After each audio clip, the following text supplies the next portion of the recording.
We have the full Packer reaction out right now on YouTube to the great numbers, record numbers. Yeah, very good numbers for us right now. We have the best Packers videos. We have the best reactions. Everybody talks about how great our Packers reactions are. It's because, and you know why? It's because we're miserable doing them. Ziggy and I are just here, two heartbroken Vikings fans talking about Green Bay's success. We were saying how close we were today, Jack, to getting a Packer loss and the Vikings going 3.5 games. Can you imagine the Vikings 3.5 games up on the Packers in the division through 5 weeks? That would have been awesome. And the Packers weren't going to lose today. No, it never felt like they were going to. Actually, in the second quarter, for a moment it did, but they took control of that game in the third quarter. And I do believe once Dobbs gets back, which that situation is just absurd. It really is absurd. And if that had cost them today, like we're looking back on the season late in the year, like how important one win becomes, that would have been unfortunate for the Packers. But when they get Watson back, Dobbs back, they're going to be really good. So what I wanted to ask you real quick is right now, if you had to put your money on who's going to go further in the NFC, what do you say the Packers or the 49ers? Because we're talking about the 49ers and, they're in a weird spot. Ziggy kind of believes in them. We're saying, hey, maybe this is a problem. Who would you attach yourself to? One has to go further. I'd still probably go with San Fran. Just because I believe that San Fran will end up being a better seed. Mm-hmm. I think Green Bay will be on the road because Detroit wins the division. So you're still going Detroit to win the North? Yeah. So probably San Fran. Yeah, I think San Francisco has more talent, and they've done it longer, and they've got the easier path to winning the division. And playing home games in the playoffs is so important. It just is. If the Packers get hot, right, they absolutely could go farther, but I'm sticking with the 49ers. I mean, the 49ers, we still don't know. If you listen to Matt LaFleur, he's saying he's hopeful that Romeo Doubs is going to come back. Like we have no clue what's going on in that building, but the bad vibes are starting to come in. If they had lost this game, the season would have been over. We could have started celebrating. But even though I think they'll have a decent season, you have to pick the 49ers. I think that's fair. And who are you on to win the NFC North right now, Ziggy? Is it the Vikings? Try and be honest here.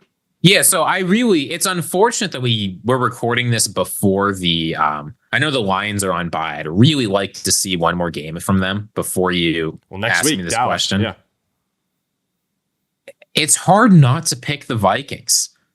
I mean, it's here. We will know. I think I feel terrible saying this. In 2 weeks, when the Vikings play the Lions, we'll finally have a little bit of clarity. It's tough to pick a division winner in a division where only one game has been played between teams. Yep. But one team's 5-0. The Bears are the Bears. The Packers were 2.5 games ahead of, which is a huge lead a third of the way through the season. Of course, we can blow it, but that still feels pretty nice. I feel like it's a toss-up between the Vikings and the Lions. So I'm going to go with the team that has at least a 1-game lead and pick the Vikings. I think the Vikings have definitely the best defense of the three of them. The offenses kind of take their turns. I actually think Detroit probably is the best offense between those three teams as well. And then Green Bay is kind of very good at both. I kind of lean Detroit, even though I'm very optimistic about the Vikings. I think they're very, very good. The spot that'll hurt Detroit is the defense. And if that secondary keeps getting exposed the way they have, Green Bay can take advantage of that. The Vikings can take advantage of that. I think I'm still in that Detroit camp, but that's what we're going to see. Detroit goes to Dallas, and they go to Minnesota. If they lose those two games, opens wide. I mean, it's right there for the Vikings. You could have a 2-game lead on the 1 seed. Yeah. So week 7 is the first week you can flex things into prime time, right? Or is it week 6? I'm sorry, say that again. When does the NFL? It's week 6 when they get to start flexing things into prime time, right? If that's next week, then yeah, I thought it was much later in the year. No, so you get unlimited flexing starting week 11 or week 12, but you get 2 flexes into Sunday Night Football weeks. I think 6 through 10. I think the Vikings-Lions game is going to get flexed into prime time, and I think that's going to be a whole lot of fun. It might go to 4:30. I don't know if Fox should give that game up.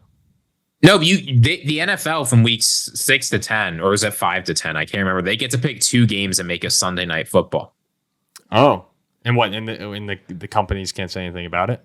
Yeah, that's what the contract is. I think interesting. I think Vikings Lions week 6 that's or week 7, excuse me. That's definitely a primetime worthy game. I bet that's going to be. It's 1:00 right now. I can almost guarantee you that's going to be Sunday night in Minnesota. everyone losing their minds. And are you telling me the Vikings are going to lose a primetime game at home to the Detroit Lions? That's the week Really? 7 game here. What's currently in that slot? That's when a Vikings loss happens. Steelers. That's Jets Steelers. Oh, you would rather have Vikings Lions than Jets Steelers. Yeah, the current Sunday night game. Yeah, it's Jets Steelers. There's no way the 5-1 Steelers are getting flexed out of primetime. Sorry. Texans Packers is another good one, but that's about it. You'll keep your 1 o'clock slate. Yeah. I mean, Chiefs 49ers could get flexed. I'm a huge wait. Chiefs 49ers is that week? Yeah, it's a 425 game. But I'm telling you, Vikings Lions that week is going to. This is what we're doing. People are just going to tune in and listen to us talk about the NFL schedule.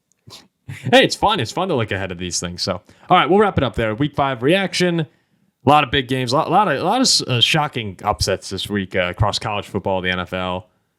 Notre Dame. Hey, anchor down, baby. Anchor down. All right, yeah, that should have been the cap. That would have been amazing. Another cap winner. Another cap winner. Yeah, three in a row. I'm not a lunatic. Oh, that would have been. I mean, we're starting to get, this worries me. We're starting to get people in the comments saying that you're like making money for them. It worries me that people are taking your gambling advice, and it's working. And yet somehow it works. I don't lose. I don't lose. Jackson. Aren't you 3-2 on the season? 4-2. I've been 9-4 the last 2 years. That's not bad.